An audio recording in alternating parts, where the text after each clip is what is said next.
আজকে বানাবো কাতলা মাছ আর পাবদা মাছ ছিল দুটো ঘরে, সেইটা দিয়ে সর্ষে পোস্ত দিয়ে ঝোল। প্রথমে পাবদা মাছগুলো কাতলা মাছগুলো ভেজে নিয়েছিলাম, তারপরে কড়াইতে সর্ষের তেল, শুকনো লঙ্কা আর কালো জিরা ভেজে নিয়ে তার মধ্যে সর্ষে আর পোস্ত বাটাটা দিয়ে দিলাম। দেওয়ার পরে হলুদ গুঁড়ো, লঙ্কা গুঁড়ো দিয়ে ভালো করে একটু কষিয়ে নিলাম। নেওয়ার পরে ওর মধ্যে টক দই ভালো করে ফেটিয়ে রেখে টক দইটা দিয়ে দিলাম।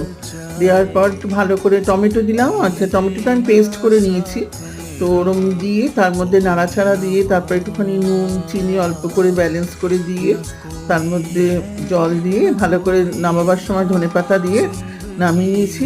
ঝোলটা কিন্তু খেতেও ভালো হয়েছিল, পাতলাও হয়েছিল আর খেতেও খুব টেস্ট হয়েছে। আর ওপর দিয়ে 2-3টে কাঁচা লঙ্কা দিয়ে দিয়েছি, কারোর যদি লঙ্কা লাগে সেই জন্য নিয়ে নেবে পাতের মধ্যে। আজকে আমার রান্নাটা এটাই ছিল।